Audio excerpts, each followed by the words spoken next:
बसा बसा.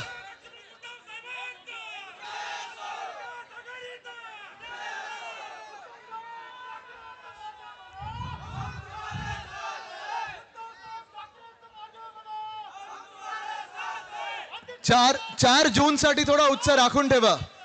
4 जूनच्या विजय मिरवणुकीसाठी उत्साह थोडा राखून ठेवा. आज हे जे काही चित्र दिसत आहे, सकाळी जेव्हा मी इथून पुढे चाललेलो तहसील कार्यालयात वाघचौरे साहेबांचा फॉर्म भरायला, तेव्हा मी थोडं इथे डोकावून पाहिलं आणि थोड्या पुढच्या खुर्च्या भरलेल्या होत्या.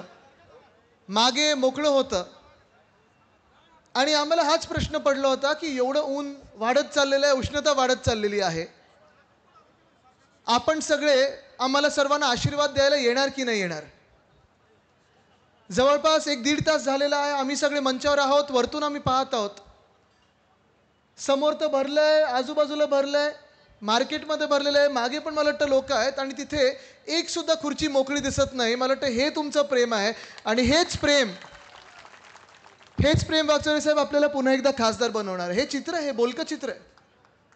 हे चित्र फार बोलकं आहे आणि प्रेसवाल्यांना पण मी विनंती करतोय की जरा कॅमेरा आजूबाजूला करा आणि सगळे जिथे बसलेले आहेत, हे जे प्रेम आहे, जे आशीर्वाद द्यायला सगळी मंडळी इथे आलेली आहेत, त्यांना देखील जरा महाराष्ट्रभर यांचं चित्र जाऊ द्या, देशभरात यांचं चित्र जाऊ द्या. आणि हेच तुम्हाला सांगतोय आज मी, मुद्दामून आवर्जून इथे तुम्हाला हेच सांगायला आलेलो आहे की हे चित्र, कितीही कोणी नारा दिला, आम्ही एवढे पार जाऊ, तेवढे पार जाऊ, 400 पार वगैरे नाही, ते पारच्या पुढे तडीपारच लागणार भाजपाच्या.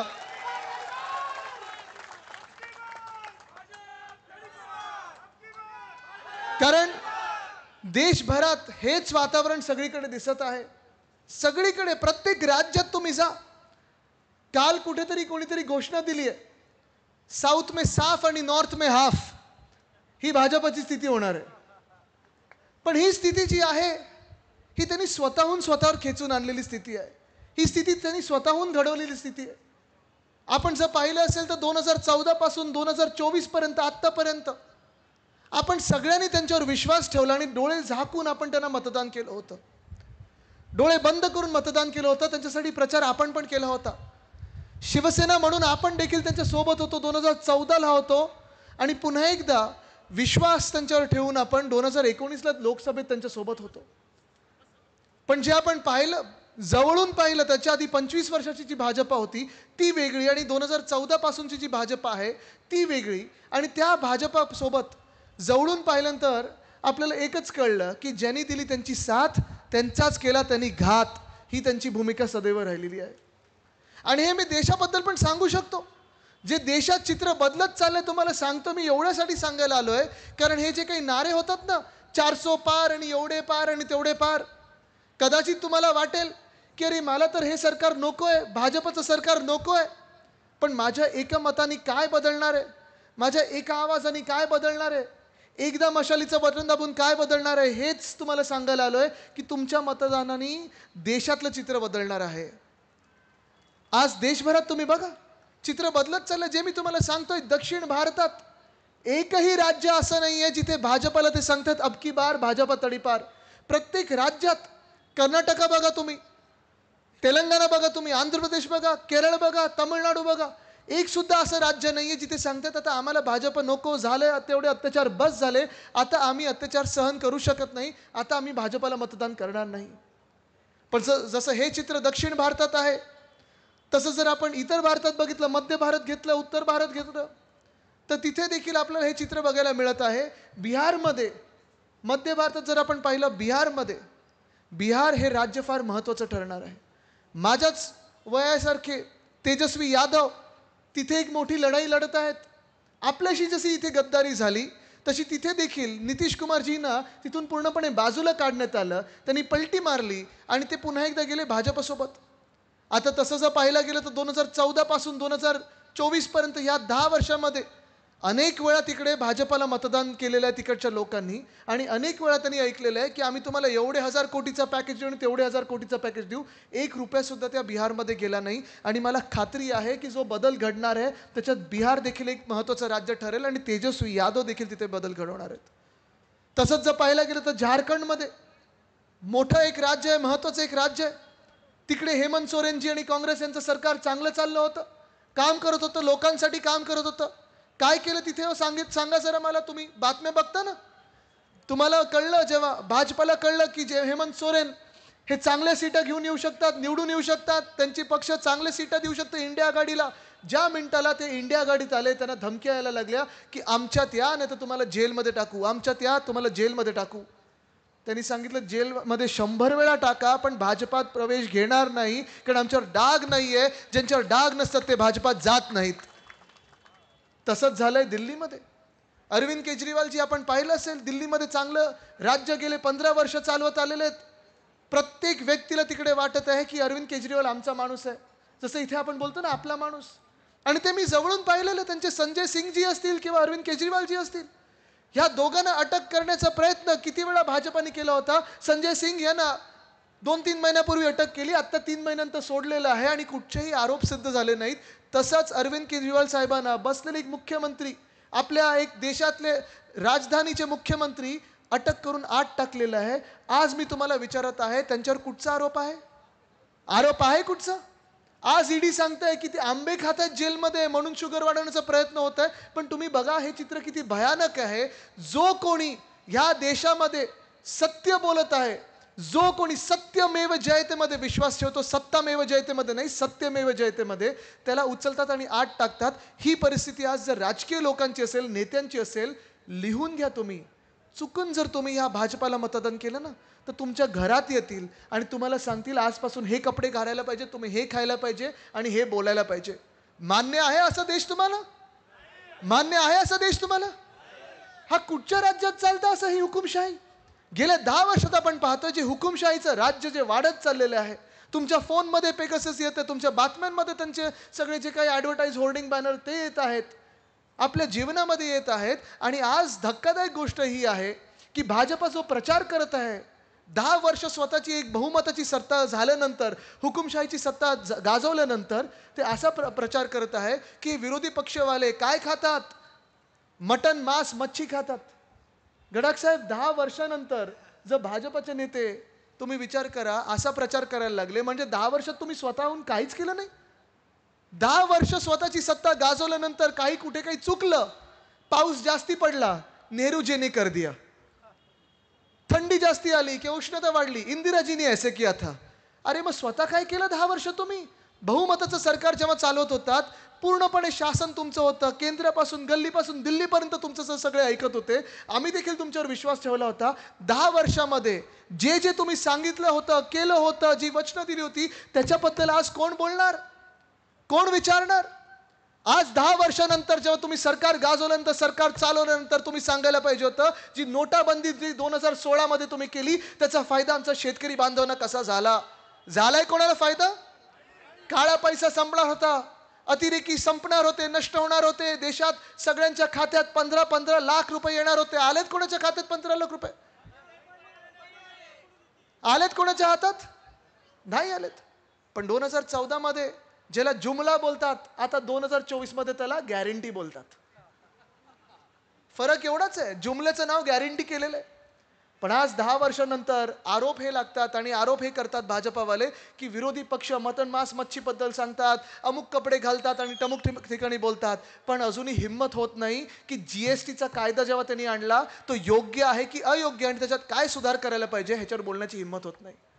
370 कलम जेव्हा काढलं गेलं 2019 मध्ये, आम्ही पण पाठिंबा दिला होता, शिवसेना पक्षाने पाठिंबा दिला होता, आपण साजरा केला होता तो क्षण. पण त्याच वेळी लडाखला देखील युनियन टेरिटरी म्हणून केलं होतं, युनियन टेरिटरी घोषित केलं होतं, केंद्रशासित राज्य. आणि तेव्हा ते झाल्यानंतर जे वचन त्यांना दिलं होतं लडाखवासियांना की तुम्हाला आम्ही पुढच्या 5 वर्षात स्वतःचं राज्य स्थापन करून देऊ शकू आणि तुमचा स्वतःचा मुख्यमंत्री देऊ. आज तुम्ही बघा सोनम वांगचुक तिथे उपोषणाला बसलेले आहेत. 30 ते 40 हजार लडाखी वासी तिथे आंदोलन करत आहेत. पण कोणी त्यांचं ऐकायला तयार नाही. त्यांच्यासमोर पॅरामिलिटरी फोर्स लावला जातोय. ज्या लडाखमध्ये चीन घुसत आहे, चीनला पळवण्यासाठी जो फोर्स लावला पाहिजे तो आपल्याच भारतवासियांच्या विरोधात लावला जातोय. हे असं देश मान्य आहे तुम्हाला? असं सरकार मान्य आहे तुम्हाला? आणि हे सगळं होत असताना तुम्ही आत्ताचा जर अर्थसंकल्प बघितला असेल, मार्च मध्ये जो केंद्र सरकारचा जो निवडणुकीपूर्वीचा जानेवारीमध्ये येणारा अर्थसंकल्प होता, त्याच्यात केंद्रीय मंत्री जे अर्थमंत्री आहेत निर्मला सीतारामन ताई, त्यांनी सांगितलेलं आहे की आता आम्हाला नुसतं 4 जाती दिसतात. बघा तुम्ही लक्षात घ्या कुठचे हे बोलतायत. 10 वर्ष सरकार केल्यानंतर, 10 वर्ष गॅस डिझेल पेट्रोल ह्याची किंमत वाढवल्यानंतर, हे सगळं केल्यानंतर आता हे सांगतायत की आम्हाला 4च जाती दिसतात. कुठच्या 4 जाती माहिती आहेत का त्यांनी सांगितलंय?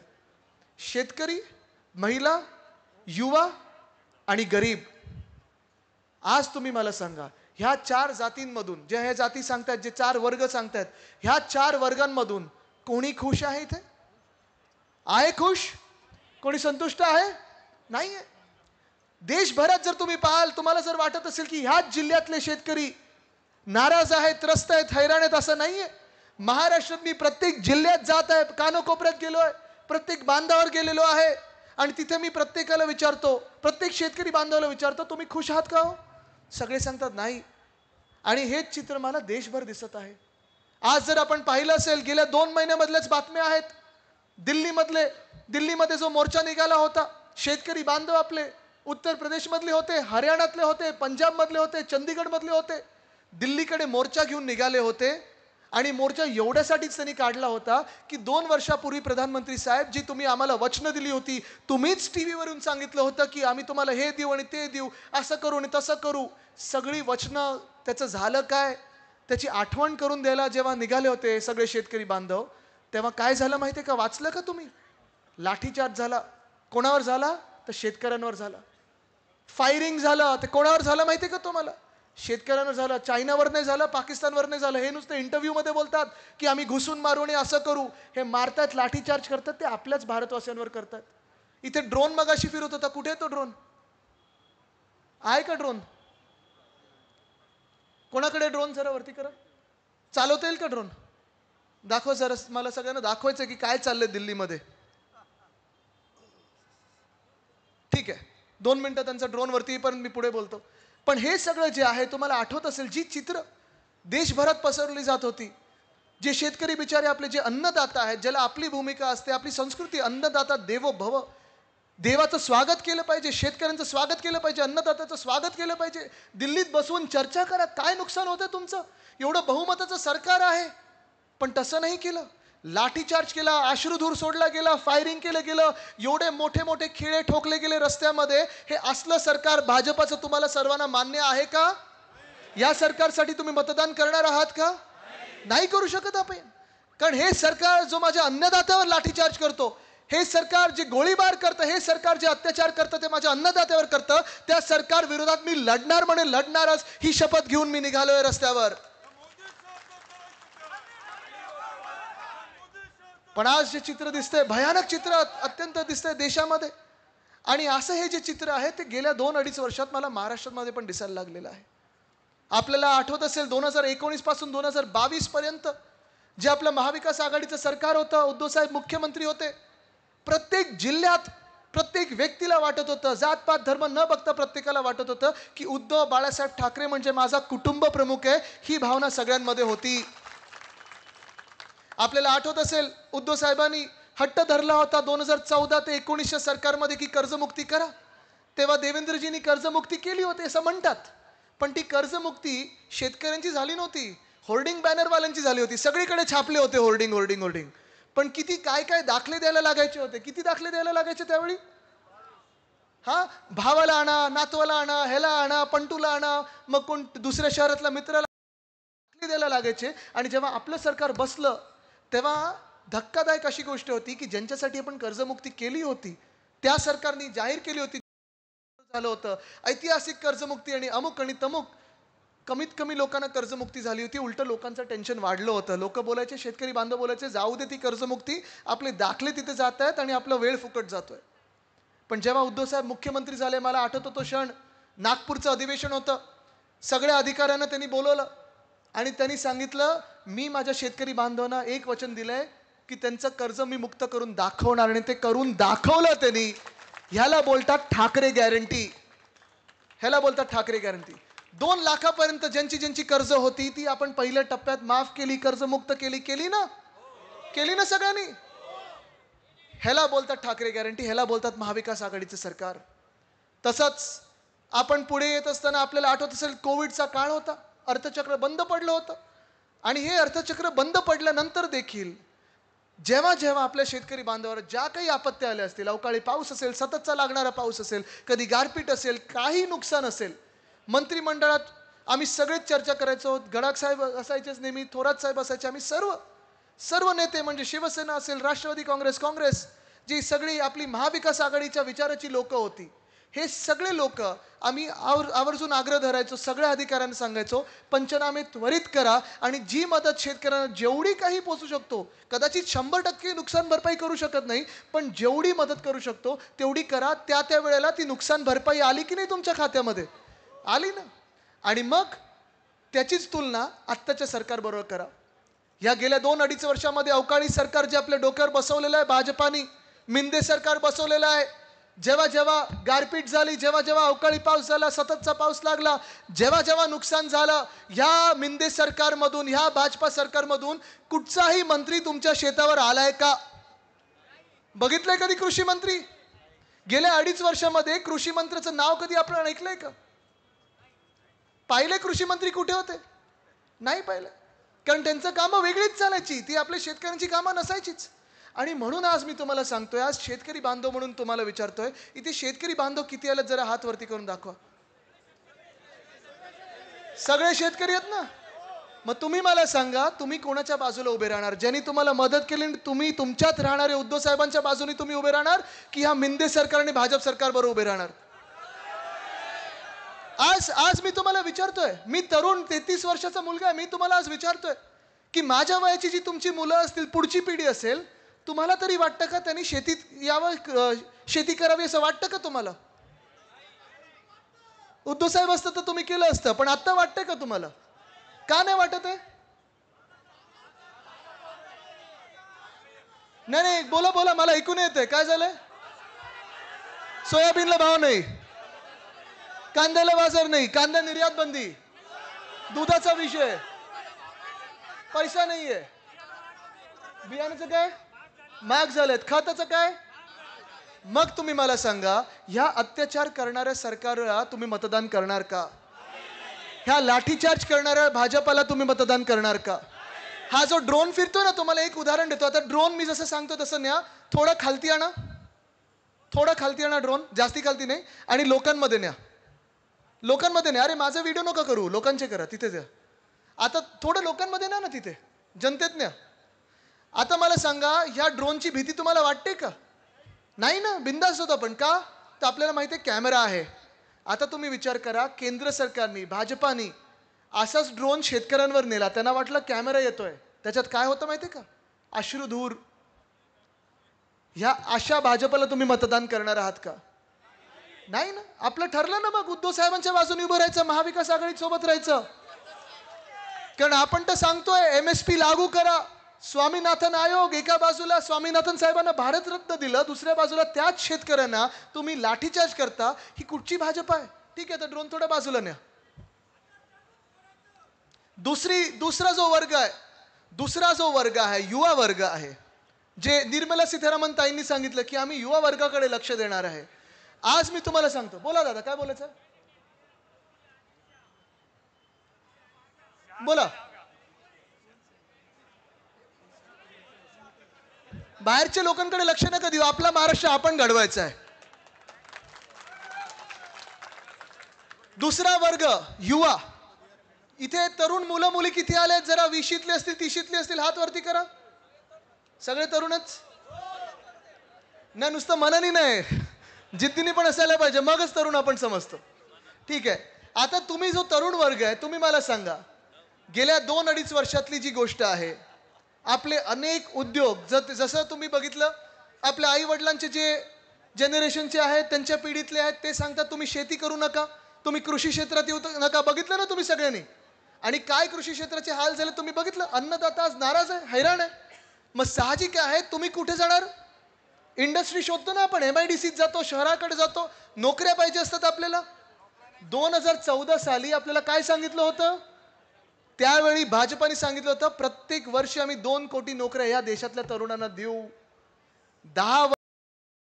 10 वर्षात तरी 2 कोटी नोकऱ्या आल्यात का कोणाच्या नशिबात? आल्यात कोणाकडे? आपलं आपलं महाविकास आघाडीचं सरकार असताना मला होता आणि तेव्हा देखील 6.5 लाख कोटीची गुंतवणूक आपण ह्या राज्यात आणू शकलो. मी होतो, सुभाष देसाई साहेब होते, नितीन राऊत साहेब असतील, आम्ही सगळे द्यावसला गेलो होतो. कधी महाराष्ट्रात आपण मॅग्नेटिक महाराष्ट्र केला, आपण आपले उद्योग जे काही आहेत ते तर वाचवलेच, कामगारांना वाचवलं, कामगार कायद्यांना आपण त्यांच्या बाजूनी राहिलो. पण आज आपण पाहतोय कामगार कायदे तर ह्या बदलायचेच आहेत.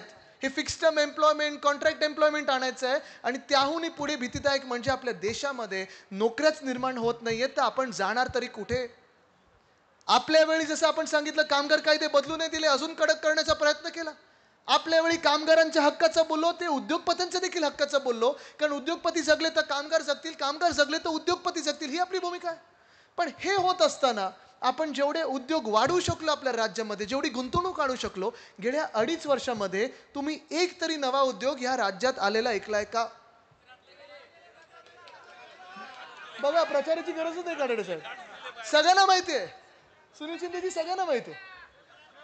ठीक आहे, चला आपण मोजूया गुजरातला काय काय गेलं ते मोजूया. पहिली गोष्ट काय गेली? वेदांत फॉक्सकॉन, बरोबर ना? म्हणजे गुजरातला फॉक्सकॉन, महाराष्ट्राला पॉपकॉर्न. तिथे तिथे येणार आहे मी, तिथे येणार आहे मी. पण पहिलं म्हणजे वेदांत फॉक्सकॉन नेलं कुठे? बलड्रग पार्क नेला कुठे? मेडिकल डिव्हाइस पार्क नेला कुठे? एअरबस टाटा नेला कुठे? वर्ल्ड कपची फायनल नेली कुठे? मला तुम्ही सांगा, जे सांगतात पुत्रप्रेमामुळे राष्ट्रवादी काँग्रेस आणि शिवसेना फुटली, मग भारत काय पुत्रप्रेमामुळे वर्ल्ड कप हरला नव्हता? गुजरातला नेण्याची गरज काय होती, जे आमच्या वानखेडेत व्हायला पाहिजे होतं? पण आज हे सगळं होत असताना जेव्हा आपले गद्दार 40 सुरतला पळून गेले होते, तो गद्दारीचा ठपका जो आहे तसाच मी तुम्हाला सांगतोय, तिथून ही सुरुवात झाली. थँक्यू बोलायला सगळे उद्योग आपल्या राज्यातून तिथे पळवले गेले. सगळे एक एक एक एक उद्योग इथून नेत असताना हा विचार कधी मिंदे सरकारने केला नाही, हा कधी विचार ह्या फुटलेल्या राष्ट्रवादीच्या गद्दारांनी केला नाही, हा विचार कधी भाजपाने केला नाही की प्रत्येक पाऊल त्यांचा महाराष्ट्र विरोधी होतं, प्रत्येक पाऊल त्यांचं महाराष्ट्र द्वेष्टांचं पाऊल होतं. ही जनता हे बघेल हा त्यांनी विचार केला नव्हता. त्यांना वाटलं होतं की 50 खोके जसे वाटून खासदार आमदार पळवले तसं महाराष्ट्र जिंकून येतो, पण महाराष्ट्र स्वाभिमानी महाराष्ट्र, तुम्ही तसा महाराष्ट्र विकत घेऊ शकत नाही. आज नोकऱ्यांसाठी आपण जायचं तरी कुठे? प्रायव्हेट इंडस्ट्री नाही आहेत. नोकर भरतीसाठी जर आपण गेलो तर आपण पाहतो की जो पेपर आपण देतो, तलाठी भरतीचा पेपर होता, 200 मार्क जिथे मिळायला पाहिजे होते तिथे किती मार्क मिळाले? 214 मार्क मिळाले. म्हणजे ईव्हीएम आणि वोटिंग सारखं त्यांनी केलं, काय पेपर ईव्हीएमने दिल्यासारखं केलं. पण महत्त्वाची गोष्ट तुम्ही लक्षात ठेवा, आज नोकर भरतीमध्ये संधी नाही. जी आपली तरुण मुलं मुली वर्षानुवर्ष अभ्यास करतात, पेपर द्यायला जातात, पेपर फुटतो आणि मग ती स्वप्न चिरडली जातात. आज मी तुम्हाला शब्द देत आहे की ज्या मिनिटाला केंद्रात आपलं सरकार बनेल, या पेपर फुटी विरोधात आपण एवढा कायदा कडक करू की जो पेपर फोडेल त्याला फोडल्याशिवाय राहणार नाही. हा शब्द आज तुम्हाला मी देत आहे इथे. पण आज ही परिस्थिती एक बाजूला तरुणांची असताना हातात नोकऱ्या नाहीत, जॉब्स नाहीत. आज आपण बघतो हे दोन्ही वर्ग हैराण आहेत. शेतकरी हैराण आहेत, तरुण हैराण आहेत. दुसरे जे दोन पुढचे वर्ग आहेत ते म्हणजे महिला आणि गरीब. ह्यामध्ये जर आपण पाहायला गेलं तर आज ह्या मंत्रिमंडळामध्ये, या राज्याच्या मंत्रिमंडळामध्ये जे घटनाबाह्य सरकार आहे, ह्याच मंत्रिमंडळामध्ये असे जे 2 मंत्री बसले आहेत, एक मंत्री असे आहेत ज्यांनी एका महिला खासदाराला म्हणजे सुप्रियाताईंना अनेक वेळा त्या कॅमेऱ्यावर चॅनलवर येऊन घाणेरड्या शिव्या दिल्यात. बरोबर आहे नाही गद्दार? बरोबर ना? तुम्हाला माहिती आहे तो मंत्री कोण आहे? उद्धव साहेबांचं सरकार असतं, आपलं महाविकास आघाडीचं सरकार असतं, एका मिनिटात लाथ मारून काढलं असतं, गेट आउट ज्याला सांगितलं असतं, त्याच्या मांडी लावून आज बसलेले आहेत. आज आपण पाहतोय महिलांवर अत्याचार वाढत चाललेले आहेत. एका बाजूला गुंड लोक मंत्रालयात जाऊन रील बनवत आहेत, दुसऱ्या बाजूला आपण पाहतो एक मंत्री असे बसलेत त्या मंत्रिमंडळात जिथे त्यांच्यावर घाणेरडे आरोप झाले. अनेक महिलांनी त्यांच्यावर घाणेरडे आरोप लावले. उद्धव साहेबांनी ज्यांची हकालपट्टी करून टाकलेली त्यांना पुन्हा मिंदेनी यांना बाजूला बसवलेलं आहे. आज मी महिलांना विचारत आहे, हे असे मंत्री तुम्हाला मान्य आहेत का? हे असली लोक जेव्हा मंत्रिमंडळात बसतात तेव्हा तुम्हाला वाटतं का तुम्ही सुरक्षित आहात? आज 50% जे बिल आणलेलं होतं, जे भाजपाने आणलं, सांगितलं आम्ही आता महिलांना 50% आरक्षण देऊ पार्लमेंटमध्ये, कधी देणार माहिती आहे का? 2034च्या आधी तुम्हाला कधी आरक्षण मिळणार नाहीये. कारण त्याच्या अटीच अशा आहेत की सेन्सस पहिलं होणार, जनगणना होणार, त्याच्यासाठी अजून झालेली नाहीये ती. म्हणजे निवडणूक झाल्यानंतर कमीत कमी 1 वर्षानंतर सुरू होणार, त्याला लागणार 1 ते 1.5 वर्ष. ते झाल्यानंतर डिलिमिटेशनचं पूर्ण एक एक्सरसाइज होणार, त्याच्यात महाराष्ट्राच्या सीट कमी होणार, काही त्यांच्या आवडत्या राज्यांच्या वाढणार. ते झाल्यानंतर मग महिला आरक्षण येणार. म्हणजे तुम्ही विचार करा, 2030-2034च्या आधी येणारच नाहीये. आणि हे सगळं होत असताना, महिलांचा आवाज आपण पाहतोय असुरक्षित होत असताना, मी आज तुम्हाला विचारतोय, भाजपा असा एक पक्ष आहे, भाजपाकडून जे गुजरातमध्ये कृत्य घडलं, बिल्किस बानो ह्या नावाच्या एका बाईवर काही वर्षांपूर्वी अत्याचार झाला होता, रेप झाला होता. तिच्या 3 वर्षाच्या तरुण मुलीला तिच्या डोळ्यांसमोर घरात तिच्या जाऊन चिरडलं होतं. तिचे जे अत्याचारी होते, तिचे जे रेपिस्ट होते, त्यांना अटक केली गेली होती. कोर्टाने सजा सुनावली की तुम्हाला जन्मठेप आहे, तुम्ही जेलमध्ये बसला पाहिजेत. गुजरातच्या सरकारने त्यांना अधिकार नसताना त्यांना जेलमधून बाहेर काढलं, त्यांची आरती ओवाळली, त्यांचे हार घातले आणि त्यांना भाजपाच्या प्रचार सभेत फिरवलं. हे अशा पक्षाच्या राज्यात तुम्ही कधी सुरक्षित असू शकता का? तुम्ही विचार करा. असू शकता? कारण आपली शिवसेना, उद्धव बाळासाहेब ठाकरे पक्षाची आणि सगळ्या मित्रपक्षांची भूमिका हीच आहे की बिल्किस बानो ह्या बाईचं जातपात धर्म कुठचाही असेल, त्या रेपिस्टचा जातपात धर्म कुठचाही असेल, जो अत्याचार करतो महिलांवर, जो रेप करतो, त्याला फाशीच मिळाली पाहिजे, ही आपली भूमिका आहे. आणि ह्याला बोलतात सरकार. पण आज जसं मी सांगितलं, हे 3 वर्ग, निर्मला सीतारामन ताई, 3ही वर्ग तुमच्यावर खुश नाही आहेत. आणि मग 4था वर्ग जो तुम्ही सांगितला, गरीब असेल, वंचित असेल. आज आपण सगळेच तर गरीब आहोत या देशामध्ये. तुम्ही मला सांगा, जे 2014 आपल्याला सांगितलं होतं की डॉलरला आम्ही रुपयाच्या बरोबरीला आणू, आज डॉलर कितीला आहे, रुपये कितीला आहे सांगा मला. काल परवाकडे सगळ्यात खालती पडलेला रुपये आपल्याला दिसला 84 काय, मला वाटतं आरपार गेला तर 400 पार जाईल तो. पण डॉलर आणि रुपया कधी एकेला आलं नाहीये. तसंच GDP म्हणजे गॅस, डिझेल आणि पेट्रोल, जे सामान्य नागरिकाला कळतं. काय GDP जे अर्थतज्ञांना कळतं ते वेगळं असतं, पण आपल्याला जे GDP कळतं, गॅस, डिझेल, पेट्रोल. तुम्ही मला सांगा, 2014ला गॅसची किंमत काय होती? अब क्या 400 पार. आता कितीला आहे? मग किंमत वाढली की कमी झाली आहे? वचनाचं काय झालं? डिझेल मला तुम्ही सांगा, 2014ला किती होतं? आता किती झालंय? त्यावेळी आपण पण युपीच्या सरकार विरोधात सगळे आंदोलन करायचो, भाजप बोलायचे आता भारत बंद, की आपण उतरचो. भारत बंद, लाटाकाटे आपण खायचो. नेते हे झाले आणि केंद्रात डोक्यावर हे बसले. पेट्रोल कितीला होतं 2014ला? आणि आता किती झालंय? मग तुम्ही मला सांगा, आज तुम्हाला हा 4था वर्ग, 4था स्तंभ, 4थी जात जी गरीब आहे, हे तरी तुम्हाला वाटते का खुश आहेत किंवा सुखावले गेलेले आहेत? मग नक्की तुम्ही मला सांगा, भाजपाचे नेत्यांनो, बोला दादा.